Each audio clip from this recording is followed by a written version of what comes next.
여러분들에게 부탁드려요. 새해에는 정말 성경 좀 많이 읽으세요. 그리고 성경 안 읽으시고 마지막 세대 버틸 수가 없어요. 제발 부탁드려요. 성경 좀 제발 읽으세요. 저는 이제 요즘에 뭐 성경을 읽는데 좀 능숙해져서 저는 별로 신경은 안 써요. 저는 제가 성경을 읽는 방법은 이래요. 저는 새해 첫 달, 한 달 내에 신구약을 한 번을 읽어요. 무조건 읽어요. 그래서 시간만 있으면 무조건 읽어서 신약은 한 대여섯 번, 1년에 한 우리 5번은 넘는 것 같아요. 신약은. 전 몇 번인지 세질 않지만 신약은 뭐 한 10번 정도까지는 읽는 것 같아요. 대여섯 번은 넘고 그다음에 구약은 2번 이상은 읽어요. 근데 일단은 첫 달에 다 읽어버리는 거예요. 신구약을 한번 통독을 해버리는 거예요. 그래야 마음이 놓여요. 아, 금년에도 일단 통독은 했어 이렇게. 근데 평생을 두고도 통독 한 번도 못하는 사람도 있잖아요. 너무 감사한 게 저 구원받으리 위해 형제님 만나서 성경 읽도 끝났어요. 그런 분들이 많아요. 너무 감사해요. 그게 한 번도 못 읽는 사람도 많아요. 여러분들이 성경을 통독한다는 거는 여러분들이 하나님을 앞뒤로 다 훑어본 거예요. 일단 본 거예요. 여러분들이 하나님 사랑하신다고 한다면서 그분을 전체를 안 보면 되겠어요? 왜 또 여러분들 성경 읽으라고 부탁드리냐면 이 마지막 세대는요 엄청나게 어려운 시대예요. 마지막 시대. 예수님께서 누가복음 18장 8절에서 그런 말씀하시잖아요. 사람의 아들이 지구상에 다시 올 때에, 지구에 다시 올 때 지구에서 믿음을 찾아볼 수 있겠느냐고 하세요. 많다는 얘기예요, 작다는 얘기예요? 작다는 이야기예요. 노아 홍수 때 8사람이에요. 8사람이요. 8사람. 그 당시에 10억은 된다고, 최소한. 마지막 때 진짜 믿음을 정말 지켜간 사람도 많지 않아요. 여러분들이 오늘 오전에 믿음의 총정리를 해드렸어요? 그렇게 정리한 사람이 없어요. 사람의 믿음이 있고 하나님 믿음이 있다고 그래요. 근데 성경에 의하면 절대로 아니에요. 왜요? 믿음의 창시자의 완성자신 예수님이라고 너무 단순 명료하게 정의를 내리셨기 때문이에요. 헛되고 무익한 존재 가운데서 페이스가 나올 수 있다는 거요 가정 자체가 불가능이에요. 선한 행위도 마찬가지고요. 하나님 한 분의 선한 행위가 없는데 인간들이 선한 행위를 할 수 있다고요? 절대 불가능이에요. 그게 다른 모임과 우리 모임의 차이예요. 믿음에 대한 정의, 선한 행위에 대한 정의가 다른 것. 킹제임스 쓰는 분들이 다 아니라고 그래요. 2가지 믿음이 있다고 가르쳐요. 근데 여러분과 저는 아니에요. 확실해요, 이거는. 여러분들 다른 데서 그렇게 가르치지 않으니까, 유명한 사람들이 안 가르치니까 호영제가 뭘 알겠어. 예, 제가 모르는 거 알아요. 하지만 제가 여러분들 오전에 말씀드렸던 것도 마찬가지예요. 제 개인적인 견해예요. 성경 기록이에요. 성경에 기록된 그대로라고요. 믿음이 어디 있다고 그래요? 하나님 안에 있다고 한다고. 예수 그리스도 안에 있다고 그런다고. 하나님 아들 안에 있다고 말한다고요. 소유격이라고. 하나님의 믿음이라고 그런다. 예수 그리스도의 믿음이라고 그런다고요. 소유격. 믿음은 사람들이 나올 수 있는 것이 아니라고요. 아시겠죠? 확신하세요. 정말 그랬으면 좋겠어요. 여러분들과 제가. 여러분들이 믿음이 있어야 하나님이 기쁘시게 해드려요. 이제 믿음이 있다는 건 여러분 성령께서 열매 맺는 거예요. 왜? 믿음은 바라는 것들의 실체니까. 보이지 않는 게 증거니까. 실제 여러분 삶으로다가 현실로 나타나는 거니까. 그게 의의 열매니까. 여러분들과 제가 의의 열매들로 가득한 그러한 삶을 살다가 저는 금년에 주님 오셨으면 좋겠어요. 부끄럼 당하지 않았으면 정말 좋겠어요. 그리고 저는 너무 기쁜 게 오늘 오전에 또 우리 형제님들이 이렇게 준비했다고 그러는 거예요. 넌 너무 좋아요. 우리 형제님들이 막 이렇게 준비해 주셔서 서로 나눌 수 있다면. 그래서 오늘 웅수 형제가 제일 먼저요. 웅수 형제가 제일 먼저. 그 다음에 태원 형제. 세 번째는 이제 캔슬. 세 번째는 종섭 형제. 준비한 거 서로 함께 나눌게요.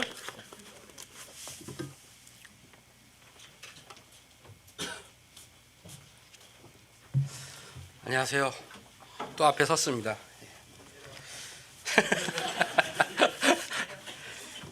그래도 두 번째 쓰니까 좀 괜찮아지네요.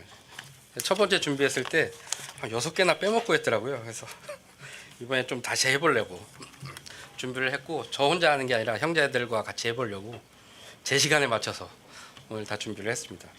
일전에 제가 430년 말씀드려가지고 홍영재님이 너무 멀리 남은 거 아니냐고 그런 뉘앙스로 제가 받아들였어요. 한 2041년에 휴거가 되면은 아직도 17년, 18년 이렇게 더 남은 거잖아요.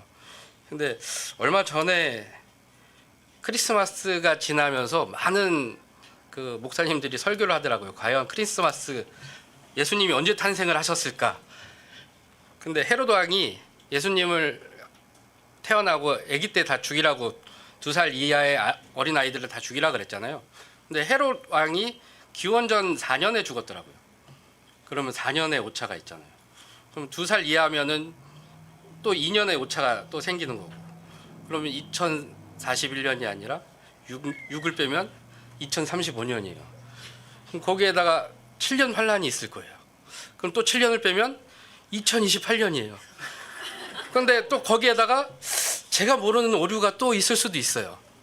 그건 알 수가 없잖아요. 그래서 제 의도는 뭐였냐면, 오늘 오셔도 바로 휴가 될 수 있는 우리 마음의 자세를 갖고 생활을 하자라는 뜻에서 그 말씀을 드린 건데, 너무 많이 남았다라고 하셔서 제가 당황을 했습니다.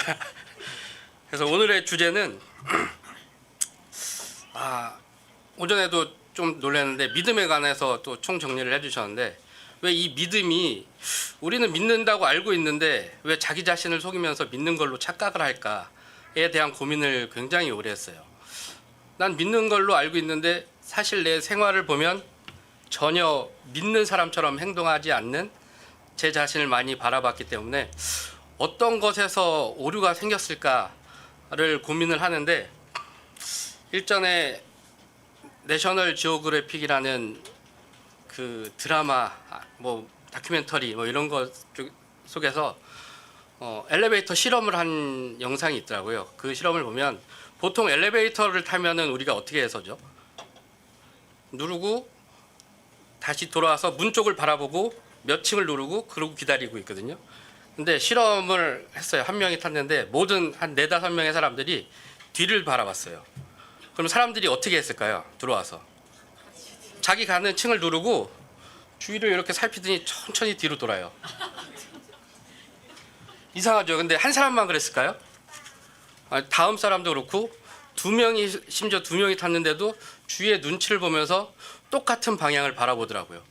이게 세계 정부주의자들이 실험을 통해서 이미 알고 있던 건데, 이게 우리의 군중 심리라는 겁니다.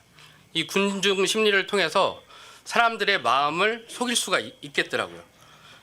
진실은 전혀 상관이 없고 사실은 전혀 상관이 없고, 제가 저번 주에 오지 않았는데 홍영재님이 왔다라고 착각을 해서 웅수 형제 저번 주에 왔어. 종섭 형제가 나 봤어 이러면은 사람들이 왔나 보다. 제가 온 사실과는 전혀 무관하게 이 모든 사람들이 제가 왔다라고 착각할 수가 있어요. 이게 자기 자신을 속이는 첫 번째 방법이더라고요. 군중 심리를 활용을 해서 이게 내가 아는 진리가 아닌데 그럼에도 불구하고 거짓으로 많은 사람들이 믿고 있는, 다수결적으로 많은 사람들이 믿고 있는 그 의견으로 제 자신을 속이면서 그쪽으로 편향이 되더라고요. 이게 내 자신을 속이는 첫 번째 방법인 것을 제가 발견을 했고, 두 번째 방법은 이 사탄은 시스템을 만들더라고요. 이 시스템이 어떤 시스템이 있냐면, 우리가 가장 모든 사람들이 경험하고 현대인들이 다 할 수 있는 교육 시스템이 있어요. 태어나서부터 교육이 시작되고 엄마 아빠들이 가르쳤던 것들을 유치원에 보내고 사회적으로 자꾸 내몰아요. 어린아이부터. 제 아이도 2살부터 벌써 어린이집을 다니고 맞벌이를 하러 다니고 이랬었거든요. 애가 4이 있었는데 모두 그렇게 생활을 하게 되어 있었어요. 이게 우리 현대 서울에서 살고 있으면 특히 모든 시스템이 그렇게 갖춰져 있는데, 이렇게 되면 모든 아이들한테 태어나면서부터 합리적인 사고를 가르쳐요. 논리적인 사고를 또 가르치고, 이렇게 되면 진도를 나가기 위해서, 문제집에 답을 하기 위해서 정해진 답을 우리가 모두 한 목소리로 말할 수밖에 없어요. 이게 모든 사람들이 성인이 되고 100년, 200년이 지나면 이게 상식으로 모든 사회에 자리 잡혀져 있어요. 이 상식에서 어긋나면 나는 반대되는 사람, 도태되는 사람, 못 배운 사람이 되어버리게 되어 있어요. 이렇게 되면서 군중 심리를 이용해서 내 의견이 아니더라도 이게 진실이 아니더라도 그쪽을 다 따라가게끔 내 자신을 속이게 만들어 놨더라고요. 이 시스템이 이것뿐만이 있는 것이 아니라 국가적인 시스템이 있어요. 국가라는 시스템, 또 의학이라는 시스템이 있고, 좀 이따 말할 농약이라는 시스템도 있고, 농업이라는 시스템, 모든 시스템을 다 만들어 놨기 때문에 우리는 그 안에 빠져서 있으면은 그것밖에 생활을 할 수가 없어요. 그 밖으로 생활을 할 수가 없게 되거든요. 태어나서부터 지금까지 장기만 배웠다고 생각을 하면, 놀이 중에 장기가 있잖아요. 절대 바둑을 둘 수가 없어요. 바둑을 새로 배워야지만 바둑을 둘 수 있어요. 그렇다고 바둑을 배웠다고 또 다른 놀이, 제기차기나 다른 것들을 할 수가 없어요. 그 이유는 그 시스템에 대해서 정확하게 알아야지만 되는데, 이 우리나라 사람들이 잘하는 게 이 게임들을 정말 잘하고 있거든요. 모든 전 세계에서 가장 게임을 잘하고 있는데, 하지만 게임을 만들지는 못하더라고요. 게임을 만드는 사람은 또 따로 있어요. 이 게임을 만드는 눈을 바라봐야 전체의 눈을 통과해서 볼 수가 있는데, 이 프레임이라는 시스템이라는 툴 안에 자꾸 가다 놓으니까 창살 없는 감옥 안에 우리가 갇힐 수밖에 없게끔 시스템이 되어 있더라고요. 대한민국 국가라는 시스템 안에서. 그래서 우리는 이 시스템에서 벗어나야 돼요. 저희가 겨울 되면은 붕어빵을 많이 먹는데, 이 붕어빵에 슈크림을 넣으면 슈크림 붕어빵이 나오고, 팥을 넣으면 팥 붕어빵이 나오고, 그 다음에 초코를 넣으면 초코 붕어빵이 나오거든요. 근데 우리는 자꾸 이 속을 바꾸려고 해요. 근데 아무리 바꿔봤자 딸기를 넣으면 딸기 붕어빵이 나오고, 똥을 넣으면 똥 붕어빵이 나오는 거예요. 정확한 거는 이 붕어빵 틀을 우리가 십자가 틀로 바꿔야 돼요. 이 마음의 틀을 바꾸지 않는 이상 항상 붕어빵이 나올 수밖에 없거든요. 근데 우리는 태어나서부터 지금까지 세상에 대한 시스템으로 틀을 딱 짜여져 있기 때문에 아무리 성경책을 보더라도 우리는, 감사합니다, 우리는 세상에 대한 시스템으로밖에 이해가 되지 않는 거예요. 그래서 사탄이라는 이 작자는 우리들한테 시스템을 항상 다 세뇌를 시켜서 마음과 생각과 머리와 마음을 분리시켜 놨어요. 이렇기 때문에 우리가 믿고 있다라고 착각하게 만들고, 예수님이라는 그 사실은 인지를 하지만 마음속으로 절대 믿지 못하게 만들었더라고요. 그래서 우리는 이 마음을 어떻게 하면은 하나님을 마음으로 믿을 수 있을까를 각자들 다 고민을 하셔야 된다고 생각합니다. 저도 굉장히 오랫동안 고민을 했거든요. 왜 그러냐면 오류된 정보들이 너무 많다 보니까 이 세뇌 속에서 벗어나려고 많은 노력을 했던 것 같아요. 근데 어떻게 하면은 그 세뇌 속에서 우리가 빠질 수 있을까요? 성경을 보면 맞습니다. 첫째로 성경을 많이 꾸준히 읽어야 되는 건 당연하고요. 두 번째로 내 중심이 하나님을 정말 믿으려는 의도가 있느냐, 이거더라고요. 내 자신을 정말 바로 볼 수 있는 눈이 생기려면 하나님을 정말 내가 믿으려는 의도가 있을까를 고민을 많이 하셔야 돼요. 근데 이런 생각들도 다들 못하게 스마트폰, TV, 스포츠, 영화, 미디어, 각종 모든 것들로 다 분산시켜 놓기 때문에 우리가 생각할 수 있는 시간 자체를 주지를 않아요. 특히 요즘에는 유튜브를 보게 되면 옛날에는 30분짜리, 1시간짜리 영상이 많았는데 요즘에는 1분짜리 영상밖에 없어요. 아니면 30초짜리, 더 짧게는 10초짜리 영상으로 계속 돌아가거든요. 그걸 보다 보면 2-3시간이 후딱 지나가요. 그러면 제가 이거 뭐 하고 있지, 시간을 보면 2-3시간이 지나갔는데 제가 생각을 한 번도 하지 않더라고요. 그것만 계속 쳐다보고 있고. 이렇게 해서 모든 사탄들이, 세계 정부자들이 자기가 원하는 생각대로만 방향을 틀 수밖에 없게끔 우리를 조종하고 있더라고요. 여기에서 빨리 벗어나셔야 합니다.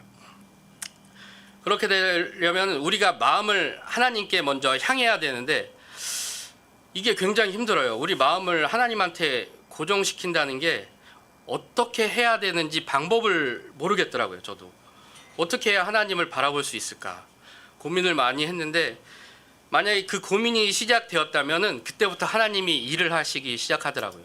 내가 노력을 해서 하나님한테 갈 수 있는 방법은 없고요. 하나님의 일은 누가 하죠? 하나님이 하시잖아요.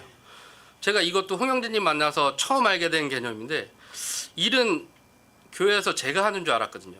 그래서 아침부터 밤까지 계속 일을 하고 이게 당연히 하나님의 일이라고 생각을 하고 있었고, 근데 홍영재님의 한 2, 3년 전에 3, 4년 전에 처음 그 개념을 듣고 굉장히 혼란스러웠어요. 하나님의 일은 하나님이 하신다. 굉장히 어렵고 이해가 되지를 않는 거예요. 근데 어느 날 제 딸이 3살 됐을 때, 셋째 딸이 있거든요. 셋째 딸이 3살 됐을 때 저 창고에서 언니들이 가지고 놀았던 4발 자전거를 꺼내달라고, 자기도 자전거를 배우겠다고 꺼내달라고 하더라고요. 그래서 창고를 딱 봤는데 제일 구석에 있어요. 그럼 모든 물건을 다 빼야 그 자전거를 꺼낼 수 있겠더라고요. 근데 심지어 그 모든 물건을 한 2시간 정도 걸려서 다 정리를 하고 꺼내서 자전거를 빼왔어요. 근데 바람이 빠져 있는 거예요. 그래서 바람을 넣으려고 자전거포를 갔어요. 근데 타이어가 빵꾸 나서 고장이 났더라고요. 그 고장 나는 걸 다 고쳐서 아이한테 갖다 주고 놀게 했어요. 그때 제가 처음으로 깨달았어요. 우리 아이는 제 말을 믿고 자전거 꺼내줄게라는 제 말을 믿고 가만히 있었어요. 근데 일은 아빠인 제가 혼자 다 하더라고요. 이게 능력은 없잖아요. 우리가 죄인이기 때문에 능력은 없는데, 하나님 말씀이고 죄인이고 제가 쓰레기인데 그 말씀을 하나 딱 믿으려는 의도가 있으면 그때부터 하나님이 일을 시작을 하시더라고요. 환경은 어떻게 될지는 모르겠어요. 근데 제 경험상은 그런 경험이 있어서 하나님의 일은 하나님이 하시는구나. 이게 100%는 아니지만 어느 정도는 알겠구나. 일은 내가 죄인된 몸으로는 지금은 할 수 없겠구나. 내가 할 수 있는 일은 하나님이 보내신 자를 믿는 것. 그게 하나님의 단어들, 성경이잖아요. 성경 말씀을 한 구절 한 구절 믿는 것. 이것밖에 없겠구나. 어떻게 해야 내가 믿을 수 있을까? 머리로 아는 게 아니라 마음으로 믿을 수 있을까? 이 고민을 굉장히 많이 했던 것 같아요. 그 후로 하나님께서 가장 좋은 방법인 고난이라는 방법을 통해서 저에게 다가왔어요. 예전에 일전에 야곱의 고난에 대해서 제가 말씀을 했잖아요. 그 야곱의 고난은 자기 자아를 부수는 고난이었더라고요. 자기 인생에 그 처절하고 고독한 고난이 없으면은 하나님에게 마음을 움직일 수 있는 방법이 없더라고요. 그 고난을 꼭 통해야지만 하나님께 바로 초점이 고정되고 마음을 향할 수 있더라고요. 제 경험상은 그랬어요. 그래서 그 40년간 광야 생활을 하는 이스라엘 민족들도 그렇고, 하나님이 일을 시작을 하시면은 그 고난의 때 40년간의 그 기간 동안을 저를 단련하는 시간으로 계속 쓰고 계시더라고요. 그래서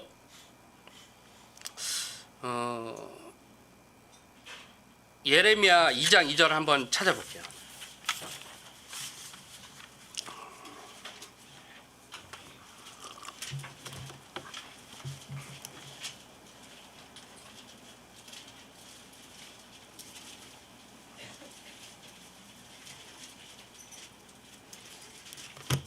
예레미야 2장 2절.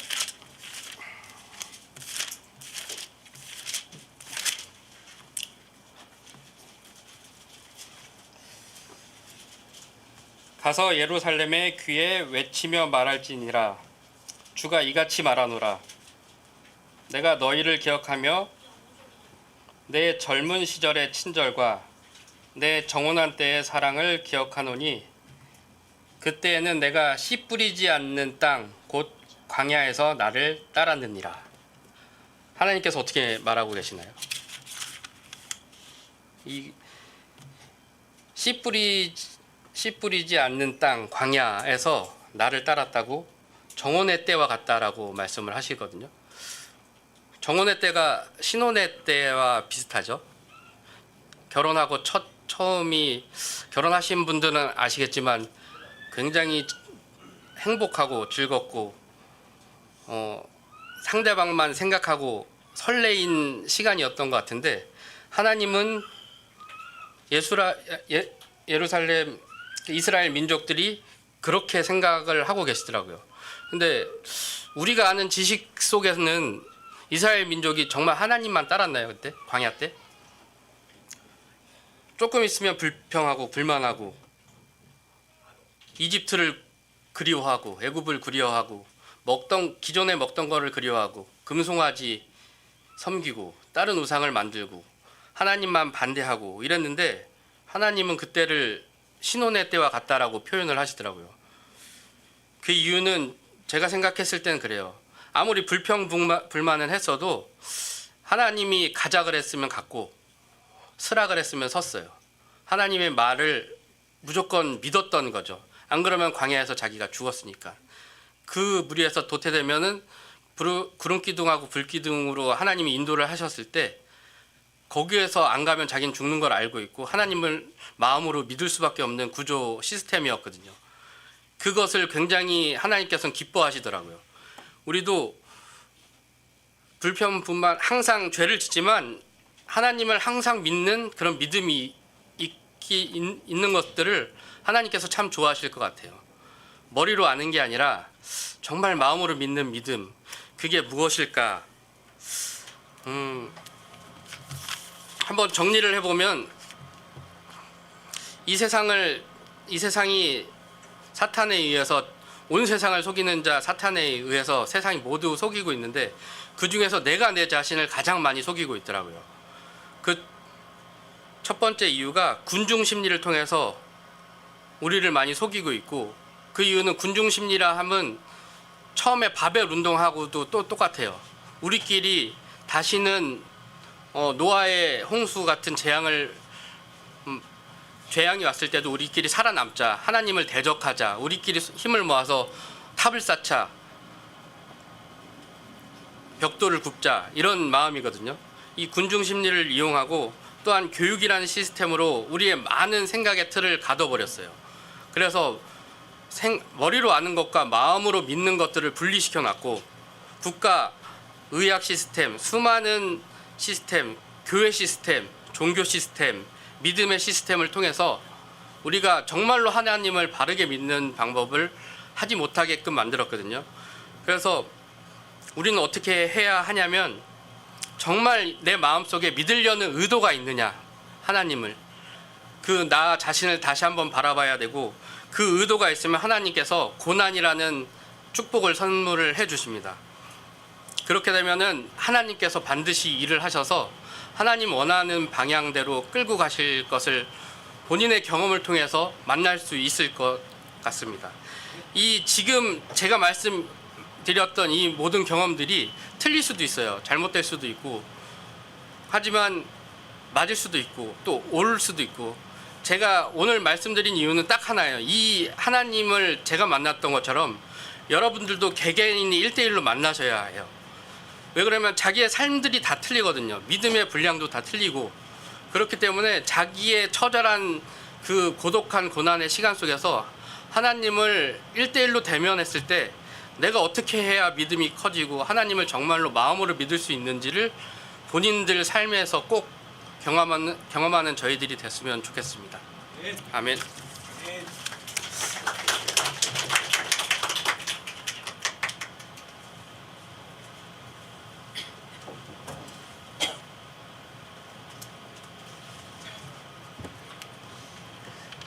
안녕하세요. 예, 말씀을 잘 들었습니다. 제가 오늘 시스템, 특히 농업 분야에 관련된 거를 준비를 했는데요. 제가 모든 이 시스템 안에 우리의 방금 말씀하셨던 것처럼 이 생각을 분리시키기 위해서 전문 분야라는 걸 만들었어요, 다. 근데 이 전문 분야를 하나하나 다 따져보면 체인으로 다 연결되어 있어요. 그러니까 결국 이렇게 다 동그란 건데 이걸 다 따로 분리내어져 있으니까 사람들이 전체를 못 보게 만들었더라고요.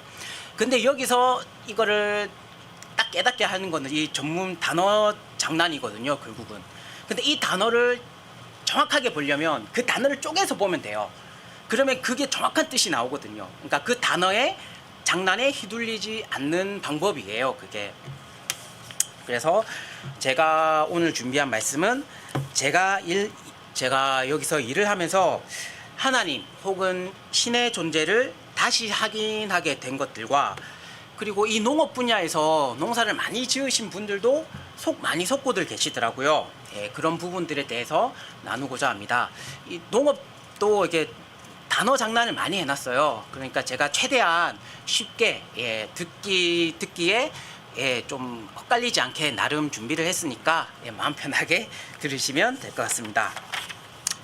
그리고 미리 말씀드리고 싶은 거는 제가 무조건 정답이 아니거든요. 그러다 보니까 제 의견이 충분히 반영되어 있고요. 그리고 방금 말씀하신 것처럼 결국 선택은 본인 스스로가 결단을 하셔서 거기에 대한 책임은 스스로가 지어야만 한 걸음 한 걸음 나아갈 수 있더라고요. 예, 선택은 결국 스스로가 해야 되는 것입니다.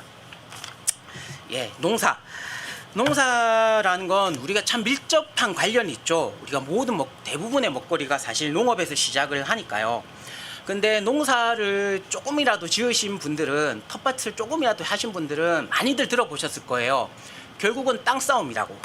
땅이 제일 중요하다고. 근데 왜 땅 싸움이라고 얘기를 할까요? 그 원리는 무엇일까요? 그러니까 농사를 지으면서 환경을 크게 4가지로 나누거든요. 물, 공기, 햇빛, 흙, 이렇게 4가지를 나누는데, 물은 비를 얘기하고요. 공기는 바람, 햇빛은 이제 일조량을 얘기를 하는데, 이 3가지를 인간이 100% 통제할 수 있는 사람은 아무도 없겠죠. 대신에 이 흙은 내가 원하는 것들에 맞춰서 땅의 환경 조건을 맞출 수 있는 거는 땅밖에 없어요. 그래서 이 흙의 상태가 제일 중요한데요. 우리가 흙뿐만 아니라 이 모든 보이는 것들은 상태, 반응은 사실 부패와 발효, 요 2개가 시작과 끝이에요. 더 이상 있다 그러면 좀 의심을 해봐야 될 겁니다. 이 부패와 발효가 단데요. 6, 70년대만 해도 이제 그 당시에 비료라 그래봤자 똥, 인분이나 축분이 다였어요. 근데 요즘에는 워낙 많은 제품들, 그리고 다양한 제품들이 많이 나오기 때문에 일단 농사 지으시는 분들이 그런 걸 다 계산하고 넣을까요? 아니거든요. 감사합니다. 일단 뿌리고 봐요. 그냥 무조건 뿌려요. 그러면 이 뿌린 영양분들이 식물들이 모든 걸 이걸 다 흡수할 수 있을까요? 당연히 못하겠죠. 그러면 이 못 먹는 영양분들은 차곡차곡 땅에 쌓이기 시작해요. 그리고 이제 비료를 뿌리실 때 완전 부숙을 해서 또 뿌려야 되는데, 마음이 급하시다 보니까 그냥 미부숙된 거, 덜 발효된 걸 또 뿌리는 거예요. 그러면 땅이 유기물 가다와 미부숙한 비료에 의한 흙의 부패가 시작이 됩니다. 여기서 부패의 공통적인 반응, 여기 3가지가 나뉠 수 있는데요. 첫 번째는 유기물이 분해가 되고요. 두 번째는 유해가스가 방출되면서 악취가 나요. 그리고 3번째는 잡벌레들이 꼬이게 되는 것이고요. 이거를 땅에 적용을 해보면 가스해라고 얘기를 하거든요. 가스에 의한 해인데, 가스해 때문에 식물이 잎이 타고요. 그리고 잡벌레들이 꼬이면 무조건 병이 꼬이게 돼 있습니다. 그리고 여기서 이제 삼투압이라는 개념을 이제 확인을 하셔야 되는데요. 삼투에 의한 압력이라고 보시면 돼요. 삼투는 농도차라는 것을 생각을 하시면 될 겁니다. 대부분의 동물, 식물의 영양분 흡수하는 게 이 삼투압 원리에 의해서 흡수를 거의 다 하거든요. 그러니까 예를 들면 이 삼투압의 실험은 어떻게 하냐면, 이렇게 U자 간에 물을 채워요. 그리고 중간에 물만 통과할 수 있는 필터를 놓고요. 그러면 이 한쪽 면에다가 설탕이나 소금을 이렇게 넣게 되면 물이 이렇게 갑니다. 그러니까 물은 물리적으로나 화학적으로 항상 수평을 맞추려는 성질이 엄청 강해요. 근데 이거를 땅으로, 잠시만요.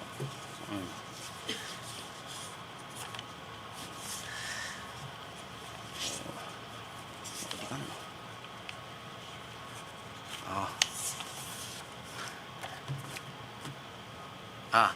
그러면 이걸 흙으로, 여기 흙에서 이제 보시면 흙보다 식물이 농도가 진해야 물이 이렇게 흘러가겠죠. 당연히. 근데 방금 말씀드린 것처럼 흙이 너무 과영양분화되어 있으니까 식물이 물을 흡수를 못합니다. 당연히 영양분도 흡수를 못하고요. 그러면 여기서 이제 연작해라는 얘기가 나오는데요. 쉬워요. 연작에 의한 해라고 보시면 됩니다. 그러면 이 연작해가 뭐냐면 똑같은 땅에 똑같은 식물을 계속 심게 되면 그 식물이 흡수하지 못하는 유기물들이 땅에 축적돼서요. 가스 그리고 병이나 충에 해를 입게 되는 게 연작해라는 것이 됩니다. 그리고 이제 앞에 말씀들을 이게 뭐 제가 전문적으로 이렇게 자세히는 설명 못 드려도 이제 좀 전체적으로 설명을 드리면 앞에 말씀들을 종합적으로 살펴보면 땅의 상태를 완전 부패, 완전 발효 상태는 만들지 못하거든요. 그러면 이 땅의 상태를 약간의 발효 상태만 만들어줘도 대부분의 식물이 잘 자랄 수 있는 환경 조건이 만들어지게 됩니다. 60년대, 70년대에는 농약이 없었어요. 당연히 영양제도 없었고요. 근데 그것을 대신할 수 있는 어떤 것이 있었어요. 그게 뭐냐면 막걸리거든요. 막걸리가 대체적으로 농약이나 영양제 역할을 했었어요. 근데 요즘에 들어서는 이 막걸리의 업그레이드 버전이 EM이라고 하는 거거나 아니면 미생물 제제라고 얘기를 합니다. 그리고 방금 말씀드린 것처럼 보통 작물을 2번 내지 3번 심게 되면 땅에 물을 대고 벼를 심게 되거든요. 그리고 그 대부분의 이런 물체들을 보면 공기가 닿게 되면 이제 산화, 부패가 진행되고요. 이걸 공기를 차단시켜 놓고 물을 가득 채우게 되면 발효가 시작이 돼요. 그리고 생명체 대부분의 주 영양소는 질소거든요. 식물이 됐든 동물이 됐든 인간이 됐든 모든 게 대부분 질소예요. 그러면 이 땅에 물을 댐으로써 이 땅 안에 균이나 박테리아가 엄청 많아요. 그럼 이 땅 속의 균이나 박테리아들이 발효 과정으로 인해서 땅 속의 영양분들이 식물이 흡수하기 편하게 이렇게 분해를 시켜줍니다.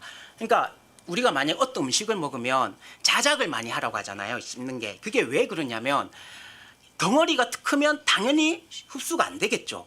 그러면 이게 자작을 하면서 몸에 흡수하기 편하게 잘게 쪼개는 거예요. 그러니까 그 발효라는 게 엄청나게 큰 뭐 기술이 있는 게 아니라 이 덩어리 큰 거를 식물 그 균이나 박테리아들이 달려들어서 이거를 그냥 쪼개는 거예요. 그래서 당연히 그래서 김치라든지 이런 게 먹게 되면 그 안에 김치 성분이 당연히 그 배추 성분이 몸에 흡수가 잘 되는 거고요. 그리고 그럼으로 인해서 땅의 부패를 방지를 시켜주고 적당한 발효 상태를 유지를 함으로써 연작해가 예방이 되는 것입니다. 그리고 요거를 이제 사람한테 적용을 시켜보면 하나님께서 사람의 몸도 흙이라고 말씀을 하셨잖아요. 그러면 이제 우리가 애기들, 특히 쪼매난 애들은 냄새가 되게 좋아요. 애기들 냄새가 특히 좋아요. 그게 왜 그러냐면 부패 과정은 줄어들고 발효 과정이 많이 일어나는 거예요. 진짜 제대로 된 발효된 것들은 냄새 맡으면 되게 향긋하거든요. 근데 어르신들의 이제 몸을 좀 관리를 잘 못하시면 좀 냄새가 좀 많이 나잖아요. 그게 왜 그러냐면 발효 과정은 많이 떨어지고 이제 몸이 분해되고 있는 과정인 것입니다. 그러니까 당연히 아프신 데도 많은 거고요. 그리고 현대인들의 성인병 대부분은 요즘에 언론 미디어나 이런 거 거의 말씀 안 하죠. 거의 잘 먹어서 나오는 병이거든요. 대부분 성인병들이. 그렇기 때문에 이런 성인병을 예방하기 위해서는 인스턴트 식품을 줄이고 진짜 음식, 미네랄이라든지 비타민을 충분히 섭취한 다음에 이걸 충분히 내 몸을 움직여주면 무조건 예방이 돼요. 그리고 제가 사회생활 하거나 일을 하면서 이게 몇 가지 깨달은 것들이 있는데요. 어떤 분야든지 요행이나 지름길 그리고 만병통치약은 없다는 것입니다. 항상 기본 그리고 그 기본을 지키기 위해서 기본 체력 그리고 그 기본 체력을 바탕으로 어떤 경험이 밑바탕이 되어야 그걸 잘하거나 아니면 그걸 응용할 수 있는 힘이 생기는 것이더라고요. 그럼에도 불구하고 꾸준히 행하고 이거를 지켜나가는 것들이 어려워서 그렇지 그것들의 핵심적인 원리는 항상 정말 단순하다는 거. 그리고 우리가 이렇게 눈에 보이는 것들은 눈에 보이지 않는 것들에 의해 좌우가 된다는 것입니다. 만약에 예를 들면 이 쌀을 덩어리들이 모여 있는 거잖아요. 그럼 이 쌀의 덩어리들이 분해되지 않고 어떻게 결합되어 있는지, 그리고 쌀을 먹고 우리가 밥을 먹고 힘이 난다는 거는 우리 몸에 에너지가 들어온다는 것이고 에너지가 흡수가 된다는 거고, 그럼 우리 몸의 일부가 된다는 거예요. 그리고 못 먹는 영양분은 당연히 똥으로 나와서 흙의 영양분이 되고, 이것을 식물을 심어서 열매를 맺는 이 과정을 한치의 오차도 없이 정확하게 설명할 수 있는 사람도 없겠죠. 그리고 하나의 부작용 없이 똑같이 구현해낼 수 있는 사람도 없을 거고, 당연히. 근데 우리는 자동으로 모든 게 진행이 되잖아요. 그럼 당연히 하나님의 손길이 필요한 거겠죠. 그리고 이 모든 일련의 과정들을 하나님께서 하시고 하나님께서 길을 열어주셔야만 가능하다는 것입니다. 마지막으로 로마서 1장 18절에서 20절 말씀을 보고 마무리하겠습니다. 로마서 1장 18절에서 20절 말씀입니다. 로마서 1장 18에서 20절.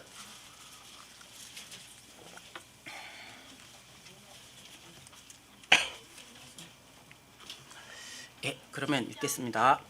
하나님의 진노가 불의 안에서 진리를 붙잡아 두는 사람들의 모든 경건치 아니한 것과 불의를 대적하여 하늘로부터 계시되었나니, 이는 하나님을 알만한 것이 그들 속에 분명히 드러나 있기 때문이라. 하나님께서 그것을 그들에게 보이셨느니라. 그분의 보이지 아니하는 것들, 곧 그분의 영원하신 권능과 신격은 세상의 창조 이후로 분명히 보이며 만들어진 것들을 통해 깨달아 알 수 있나니, 그러므로 그들이 변명할 수 없느니라. 아멘. 네, 이상입니다.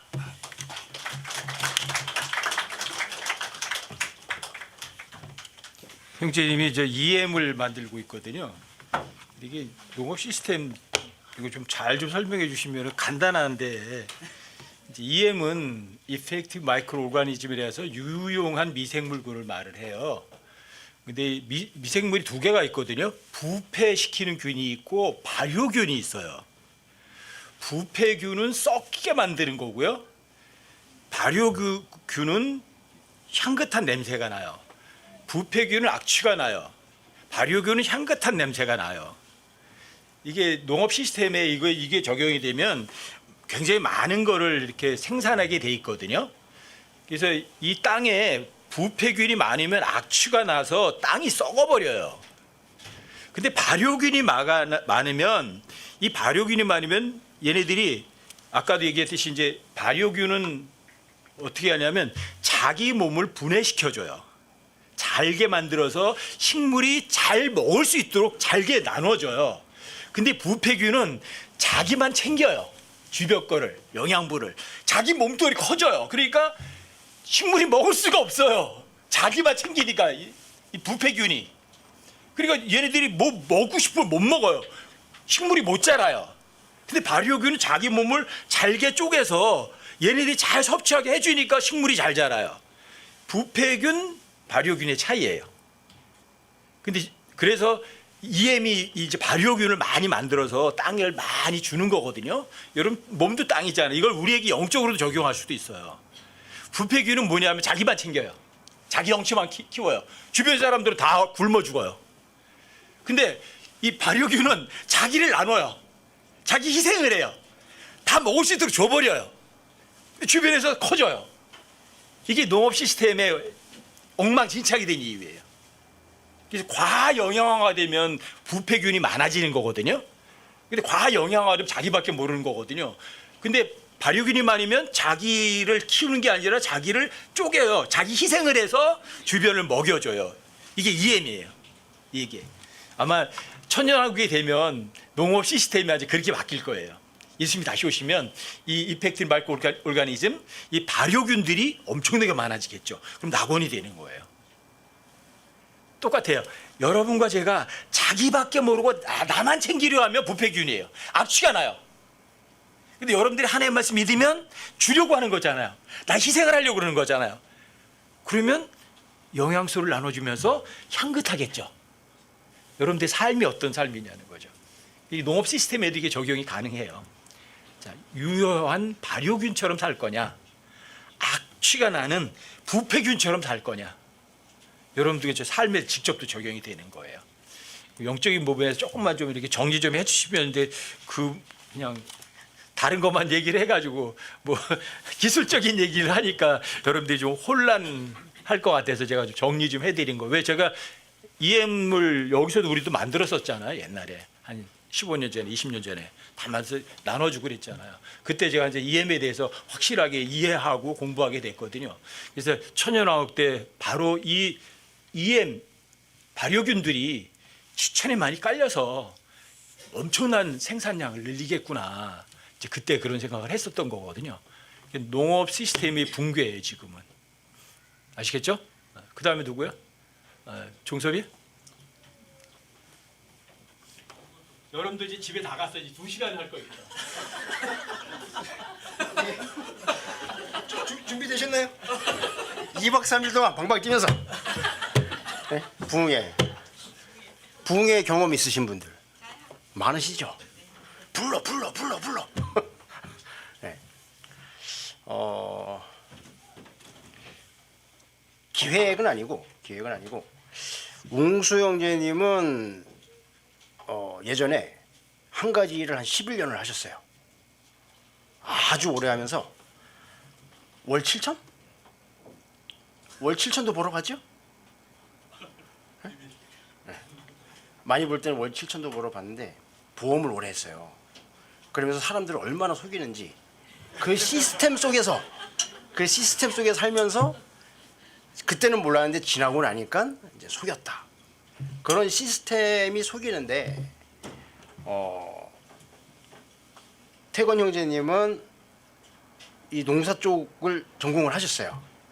그래서 이제 그런 속이는 부분에서 농사를 이렇게 속이고 있다. 그리고 저는 이제 나와서 의학 쪽도 많이 속이고 있다.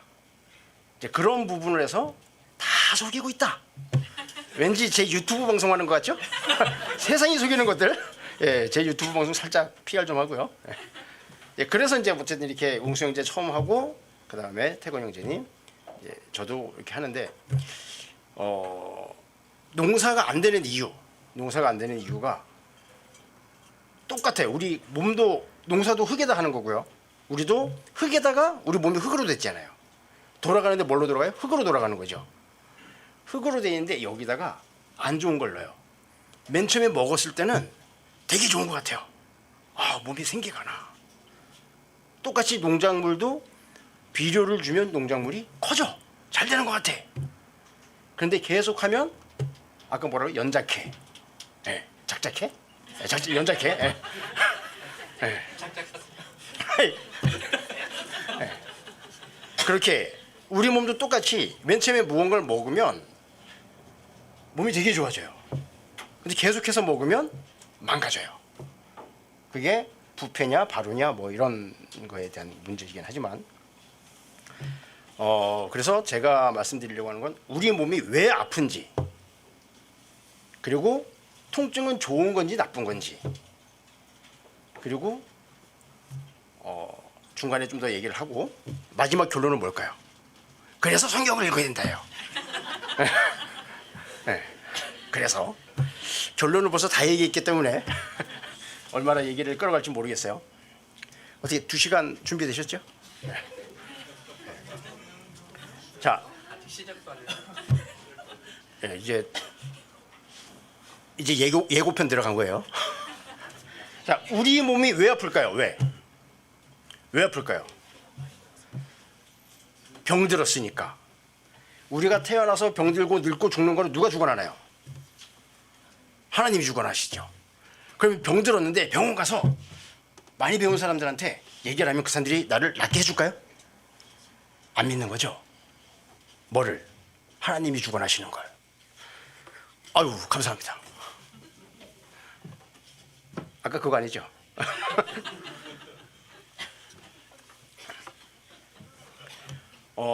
우리 몸이 병들어서인데 우리 몸이 우리를 죽음에 이르게 하는 병들이 있어요.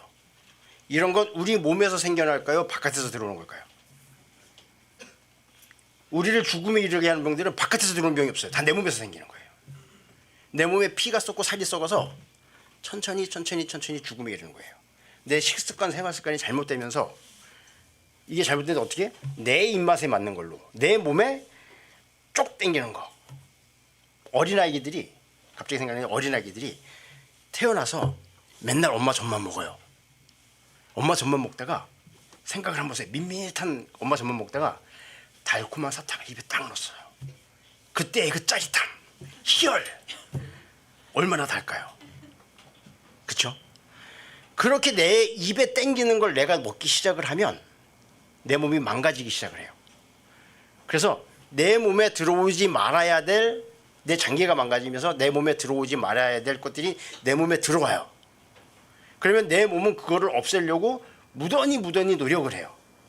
이게 어떤 사람들은 자기 치유 능력, 뭐 면역 기능이라고 얘기를 해요. 면역 기능이 없으면 사람은 태어나자마자 죽게 돼 있어요. 반드시 면역 기능은 있고 자기 치유 능력이라는 건 존재를 해요. 이걸 하는데 우리가 꾸준히 안 좋게 먹기 시작을 하면 그 기능이 점차 상실이 되는 거예요. 그러다가 죽음에 이르게 하는 거예요. 하나님이 주신 내 목숨의 수화만큼 다하지 않고 그 전에 안 불렀는데 가는 거거든요. 하나님이 얘 안 불렀는데 왜 왔을까 하시고요. 자, 어떤 의학적인 걸 말씀드리려고 하는 게 아니라 우리 몸은 계속 고치려고 하는데 우리가 무언가를 계속 안 좋은 걸 넣어주는 거예요. 연자켓처럼.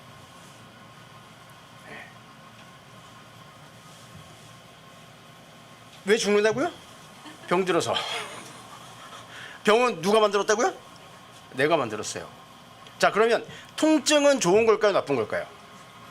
좋은 거죠. 통증이 와요. 그런데 계속 그렇게 드실 거예요? 계속 밤새 가면서 일하면서 낮에 자고 밤에 일하고 계속 그렇게 하실 거예요?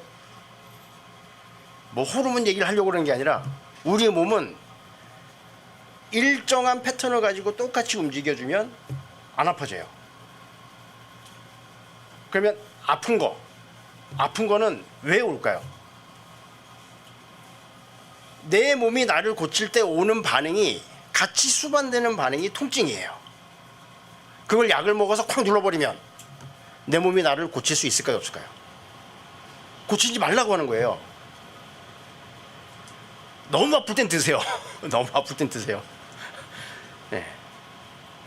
견디지 못한 만큼 아플 때는 드세요. 근데 계속해서 연속적으로 먹으면 내 몸이 고치는 기능을 상실해 버리는 거예요.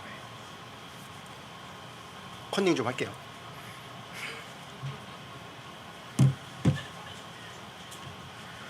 네, 뭐 조금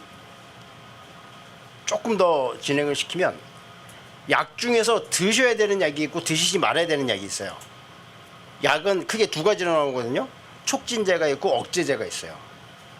촉진제는 내 몸이 나를 고치려고 할 때 오는 반응이 통증 반응이라고 그랬잖아요. 그거를 빨리 촉진시키는 거예요. 그래서 아픈 걸 조금 더 아프지만 빨리 지나가게 해주는 거예요. 고쳐주는 거죠. 억제제는 못 고치게 막는 거예요. 고치지 마, 아프니까.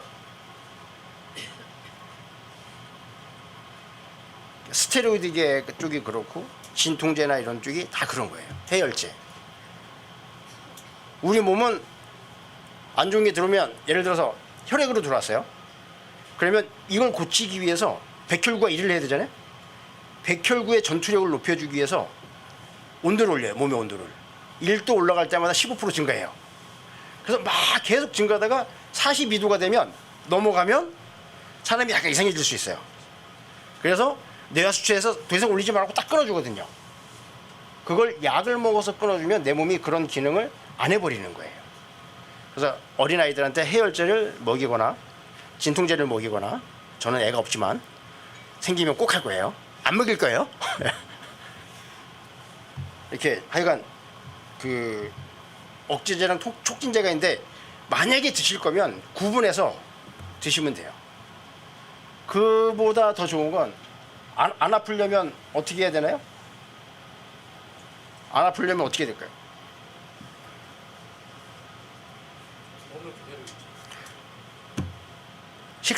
생활 습관을 잘 유지를 하면, 근데 잘이 뭐냐? 간단하게 드시면 돼요. 있는 대로 그대로 드셔야지 거기다가 여러 가지 조미료, 향신료 막 많이 집어넣으면 내 몸에 들어와서 내 몸이 그걸 흡수를 하지 못하고 내 몸에서 어디 가서 쌓여요. 그러면 그때부터 병이 시작이 되는 거예요. 사람마다 약한 부위가 다르기 때문에 약한 데 가서 쌓이는데 그때만 그런 것마다 병명이 달라지는 걸 뿐이지 원인은 다 한 가지예요. 다시 좀 돌아와서 통증이 좋은 거라고 그랬잖아요. 여러분들 구원 받았을 때 어떤 구원의 어떤 간증, 구원 받은 다음에 어떤 내 마음에 오는 어떤 그런 짠함 다 있잖아요. 그게 맨 처음엔 어떤 통증으로 올 거예요. 내가 내 마음대로 하고 막 살면서 세상에서 막 살 때 즐겁잖아요. 그런데 내가 창조주가 있었는데 내가 만들어진 존재네? 내가 할 수 있는 게 하나도 없네? 라고 했을 때 내가 잘못했네. 어떤 후회 이런 게 막 밀려오잖아요. 그렇죠? 이게 마음의 통증으로 오지 통증으로 온 다음에 즐거움이 오죠. 똑같이 여러분들 내 몸이 맨 처음에 아프다가 나았을 때는 괜찮아지죠. 똑같죠. 통증은 좋은 거예요. 통증을 일부러 막 학대하는 자학하는 얘기는 아니고 통증을 있는 그대로 이겨내셔야지 돼요. 맞는 비유가 될는지 몰라도 갑자기 생각이 나는데 사계절이 있죠. 사계절이 있는데 가을을 지나서 겨울로 들어올 때 춥죠. 똑같이 어차피 겨울은 지나가는데 어떤 사람들은 그 겨울을 혹독한 겨울을 그대로 온몸으로 부딪히면서 느끼면서 지나오는 분들이 계신가 하면 봄은 올 거야. 희망찬 미래를 꿈꾸면서 봄은 반드시 올 거야. 그러면서 이 추위를 약간 외면하면서 가시는 분들이 계세요. 다시 추위가 왔을 때 그 추위를 이겨낼 수 있는 사람들은 누굴까요? 후자에 계신 분들은 계속 금빛 미래만 생각을 할 거예요. 통증이 오면 조금 괴로울지라도 참아내실 수 있으면 그대로 참아내시면 다시는 그런 통증이 아마 여러분들한테 없을 거예요. 통증은 좋은 거다 나쁜 거다? 목소리가 작다. 부흥회사들이 이런 거 시키죠. 우리 교회 가니까 이 교회가 아니고 어떤 교회 가면 목소리가 작아. 그러면서 이제 또 한 가지 더 말씀을 드리면 관이라는 게 있어요. 관. 파이프가 아니고 관인데 어떤 관이냐면 국가관, 가정관, 세계관, 역사관 이런 걸 얘기하는 거예요. 관이라는 게 있는데 그 관은 어떻게 형성이 될까요? 어떤 걸 바라보는 관점. 어떤 걸 바라보는 관점은 내가 태어나서 살아오면서 내가 경험했던 것들로 나의 관점이 정해지게 돼 있어요. 그런 관점들, 나를 둘러싸고 있는 모든 주위 환경 요소가 내가 어떤 걸 바라보는 관점이 되겠죠. 예를 들어서 제가 장가를 가서 설마 하지 마시고 설마 하지 마시고 장가를 가서 애를 낳는데 남자애가 아들을 낳았어요. 걔가 20살이 되도록 저만 봤어요. 남자는. 그러면 걔에 대한 남성관은 어떨까요? 남자는 키가 작고 이게 좀 없고 그런 관점으로 고정관념이 되겠죠. 그렇죠? 이게 사실 여러분들의 밑바닥을 지금 막 긁는 얘기거든요. 내가 어떤 누군가를 보고 판단할 때 뭐 가지고 판단할까요? 내가 태어나서 이제까지 커오면서 나를 형성하고 시켜준 모든 주변 환경들 때문에 내가 볼 수 있는 관점, 그걸로만 보는 거예요. 정말 조심해야 되는 게 성경을 볼 때는 이 관점을 싹 버려야 돼요. 그게 성경에서 얘기하는 자기 부인이 아닐까 싶어요. 있는 그대로 봐야죠. 모든 단어에 대한 정의는 누가 하나요? 내가 하나요? 옹수영제가 하나요? 홍영재님이 하시나요? 성경이 하죠. 얼마나 내 자신을 버리고 있는 그대로 성경을 볼 것인가예요. 많은 분들이 내가 가지고 있는 관점을 딱 보면서 이게 성경 구절이 잘못됐네. 이걸 이렇게 해석하면 돼. 이런 식으로 하면서 내 입맛에 맞는 곳으로 흘러가죠. 나중에 하나님 앞에 가서 아이 나한테 좋은 목사님을 붙여줘야지. 아이, 그런 목사님을 붙여줘갖고 내가 구원을 못 받았잖아요. 이런 말 할 수 있을까요? 아까 태건 형님 얘기하셨던 로마서 8장 그 누구도 핑계치 못하리라 하셨죠. 내가 내 입맛에 맞는 대로 막 먹었기 때문에 내 몸이 아픈 거고 그래서 죽음에 이르게 되죠. 내가 내 입맛에 맞는 내 귀에 좋은 대로 내 귀에 캔디 그렇게 들으면서 있는 말씀 그대로 전해주는 그런 게 아니라 내 귀에 좋은 대로 들어서 내 영은 천천히 피폐해져 가죠. 그러면 이 세상이 나에게 주는 건 뭘까요? 이 세상이 나에게 무엇을 주었길래 나는 그곳의 관점이 그렇게만 사람마다 달라요. 그건 커온 환경이 다 다르고 성장 배경이 다 다르기 때문에 관점은 다 다르지만 공통된 건 있어요. 모든 사람들이 생각하는 관점은 아담과 이브도 피하지 못했던 시험이고 오직 예수님만 통과한 시험이고 모든 사람들에게 적용되는 요한일서 2장 16절 이게 뭘까요? 안 보고 맞추시는 분. 세상에 있는 모든 것, 즉 육신의 정욕, 안목의 정욕, 인생의 자랑 이와 같은 것은 하나님에게서 나지 아니하니 세상에서 나느니라. 세상에서 가르치는 모든 건 이 중에 하나예요. 너네 돈 많이 벌어야 돼. 너네 예쁜 여자랑 멋있는 남자랑 너네 명예 갖고 있어야지. 권력 갖고 있어야지. 너네 세상에서 똥똥거리고 살아야지. 그렇잖아요. 모든 사회가 가르치는 건 그거예요. 모든 시스템이 가르치는 건 그거예요. 니무롯이 만들었던 왕국은 시스템이 뒷받침되지 않으면 절대로 설 수가 없어요. 경제 시스템, 정치 시스템, 법률 시스템, 농업 시스템, 보험 시스템. 그렇죠? 우리는 시스템 안에서 살 수밖에 없지만 나를 어디에다가 의지시킬 거냐는 내 선택인 거예요. 그렇죠? 시스템을 완전히 배제하고 아예 동떨어진 삶을 살으시라는 게 아니에요. 그 안에서 소금과 빛의 역할을 충분히 하시라는 거죠. 우리 몸이 병들기 전에 뭘 해야 된다고요? 소금 많이 드시라고요? 소금과 빛의. 저는 몰랐는데 제가 아프면 소금 많이 드시라고 막 그랬었잖아요. 근데 홍영재님이 어느 날 성경에 좋은 게 별로 없는데 소금이 좋다고 2번 나와 그러시더라고요. 마가복음과 누가복음에 있다고 그러시더라고요. 그래서 좋은 거래요. 소금 선전하는 건 아니고요. 자, 어쨌든 세상에서 가르치는 모든 것은 육신의 정욕, 안목의 정욕, 인생의 자랑.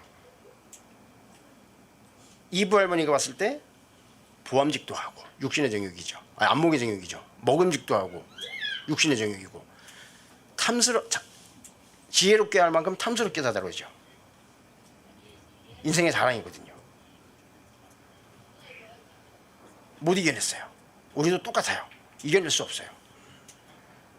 그래서 성경 구절을 몇 개를 찾아볼게요. 이사야서 29장 11절. 이건 이따가 읽고요.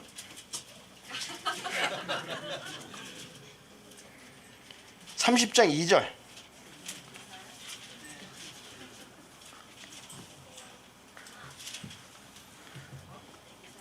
자, 웅수형제님 큰 소리로. 그들이 파라오의 힘 안에서 스스로를 강하게 하며 이집트의 그늘을 신뢰하려고 걸어서 이집트로 내려가며 내 입에 묻지 아니하였도다. 3절도 그러므로 파라오의 힘이 너희의 수치가 되며 이집트의 그늘을 신뢰함이 너희의 혼동이 되리라. 예, 이게 무슨 얘기냐면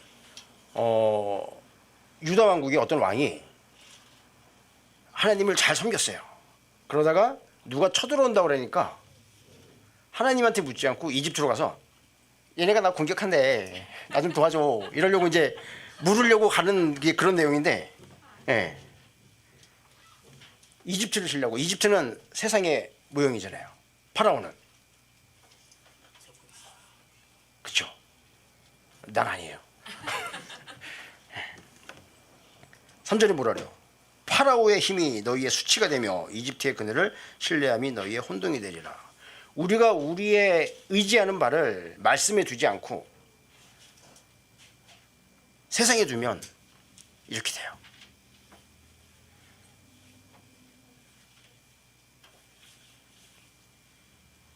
(29장 16절도) 한번 읽어볼게요. 이사야서 29장 16절. 참으로 너희가 일들을 뒤집는 것은 투기장이의 진흙같이 이겨지리로다. 물건이 자기를 지은 자를 가리켜 말하기를 그가 나를 짓지 아니하였다 하겠느냐?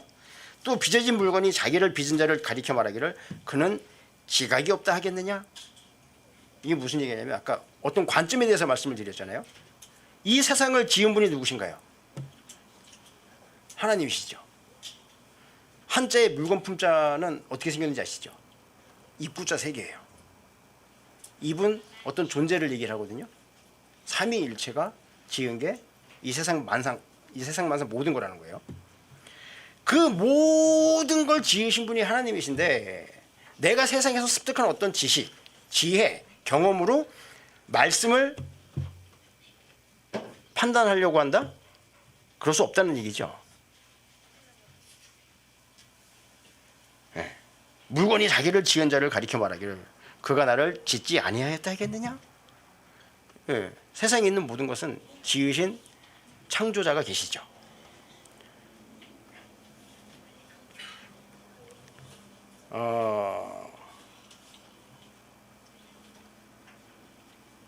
아까 하고 넘어갔어야 되는데 31장 1절도 한번 읽어볼게요. 이사야서 31장 1절. 1절부터 3절까지 제가 쭉 읽을게요. 도움을 구하려 이집트로 내려가는 자들에게 화가 있을지어다. 이집트는 세상이죠. 그들은 말들을 의지하며 병거들이 많으므로 병거들을 신뢰하고 기병들이 힘이 강함으로 기병들을 신뢰하며 이스라엘의 거룩하신 이를 바라보지 아니하고 주를 찾지도 아니하는도다. 그럼에도 그분께서는 또한 지혜로우시며 재앙을 가져오시고 자신의 말씀들을 취소하지 아니하시며 일어나사 악을 행하는 자들의 집을 치시고 불법을 행하는 자들의 도움을 치시리라. 이제 이집트 사람들은 사람이요 하나님이 아니며 그들의 말들은 육체요 영이 아니니라. 주께서 자신의 손을 뻗치시면 돕는 자도 넘어지고 도움을 받는 자도 쓰러져서 그들이 모두 함께 망하리라. 소경이 장님을 인도하면 어떻게 된다고요? 네. 불완전한 인간이 만들어 놓은 어떤 세상 지식, 세상에 있는 모든 것들을 우리가 의지한다면 우리는 넘어질 수밖에 없어요. 그 끝은 당연한 거죠.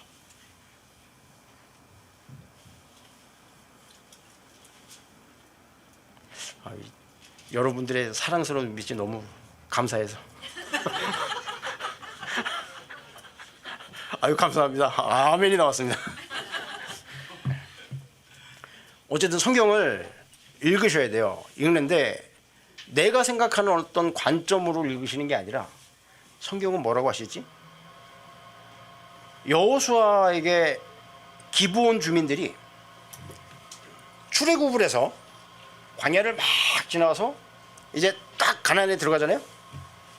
그럴 때 기브온 주민들이 여호수아와 이스라엘 백성들이 아이성,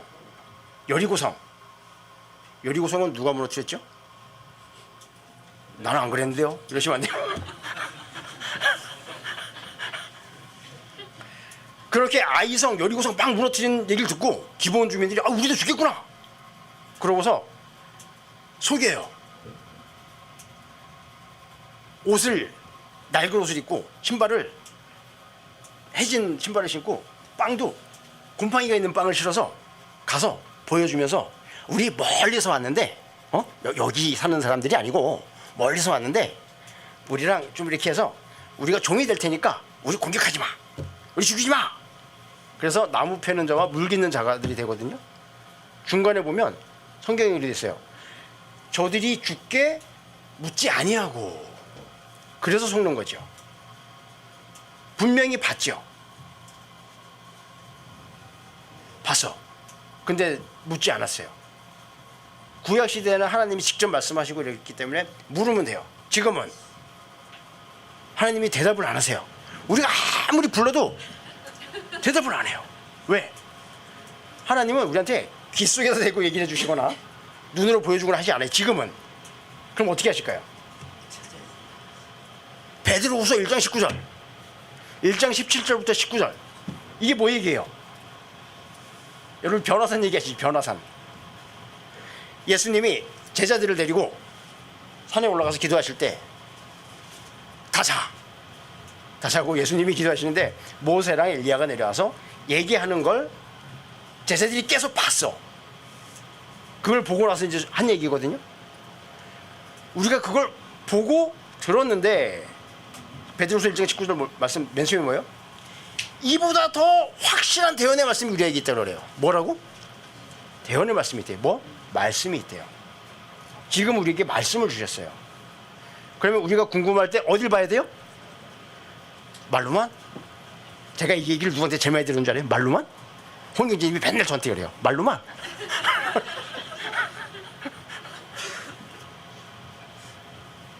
네. 저희가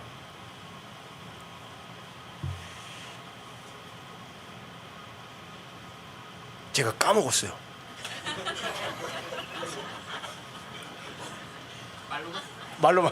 말로만 전해. 네. 우리가 궁금할 땐 성경을 봐야 돼요. 근데 세상에서 습득한 지식을 보면 안 돼요. 파이프가 이렇게 있잖아요. 관이잖아요. 관이 좁으면 조금밖에 못 보죠. 관이 넓어지면 더 넓어지죠. 이만하면. 근데 제가 드리고 싶은 말씀은 관을 넓히라는 게 아니에요. 말씀 속으로 쏙 들어가세요. 관을 지나서 풍덩 빠져들어가세요. 그러면 이전에 알지 못했던 자유가 샘솟아요. 그러면 데살로니가전서 5장 18절이 모든 것에 감사하라. 그것이 그리스도 예수님 안에서 너희를 향한 하나님의 뜻이니라. 감사가 되고 히브리서 11장 1절이 돼요. 이제 믿음은 바라는 것들의 실체요 보지 못하는 것들의 증거니. 그러면 우리에게 에버라스팅 조이가 영원한 기쁨이 내게 돼요. 예. 알면 된다? 믿어야 된다? 믿으시. 아이.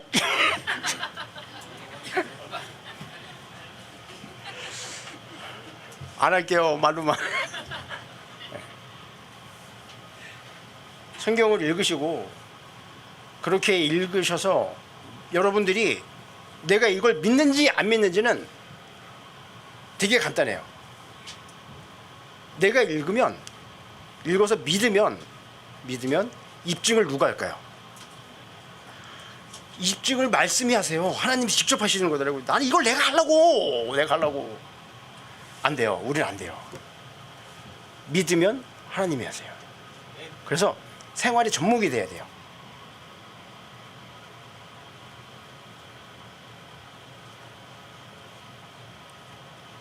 그만해요? 불러 계속. 어쨌든 우리가 언제 올라갈지 모르지만 지금 당장이라도 우리가 반드시 올라간다는 확신이 있으면 언제 오시더라도 우리한테는 아무 문제 안 되겠죠. 그렇죠? 우리 아버지가 돈을 벌어오겠다고 그러고 멀리 가셨어요. 돌아오겠다고 말씀하시면 반드시 돌아오시잖아요. 믿으면 오늘 오셔도 내일 오셔도 아무 걱정이 안 되죠. 내가 아버지가 인정할까 저질까 막 두렵고 떨려. 왜래? 뭔가 잘못한 게 있어. 말 안 듣고 딴짓했거든요. 그럼 안 돼요. 영존하는 기쁨이 우리 마음속에서 샘솟아나는 우리 포천교회 지체님이 되기를 부탁을 드리겠습니다.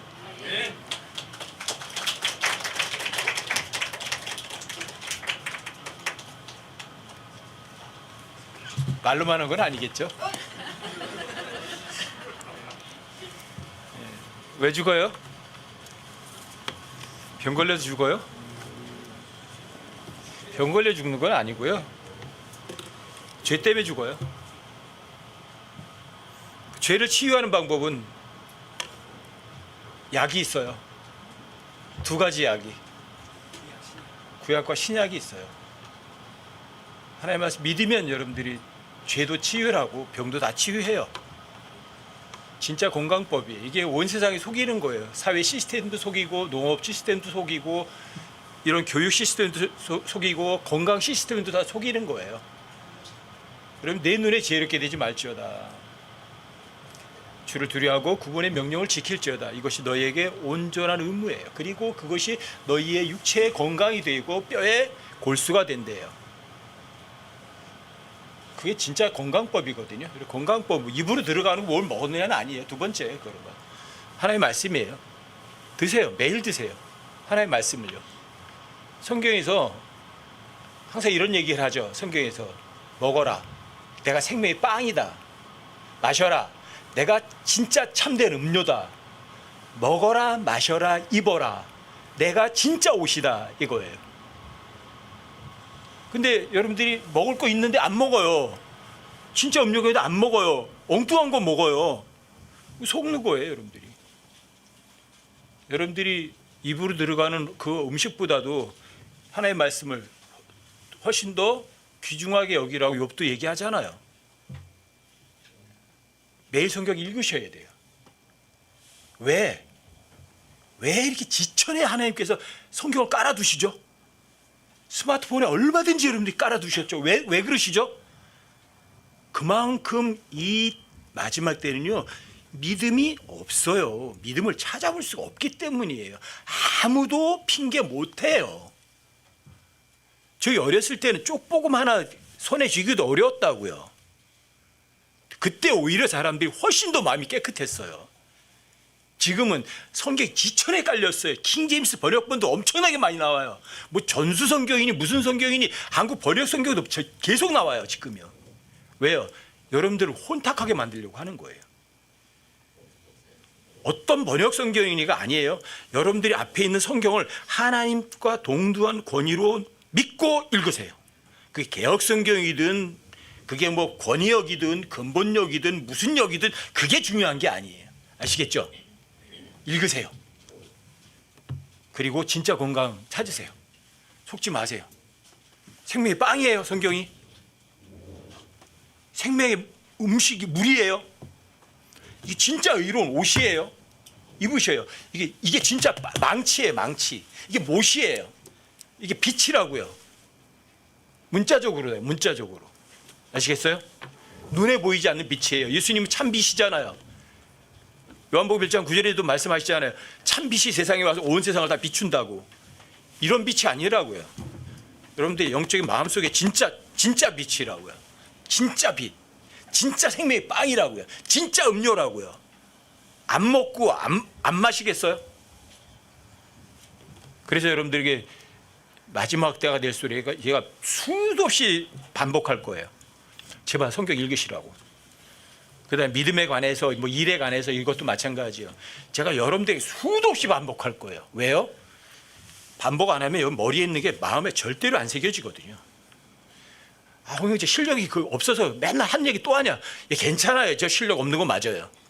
하지만 여러분들의 마음에 새겨지는 것이 훨씬 더 중요하거든요.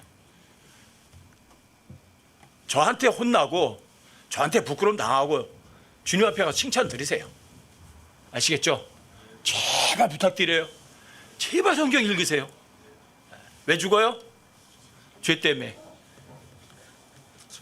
죄란 병에 걸렸죠? 치유법이 있어요. 약 드세요.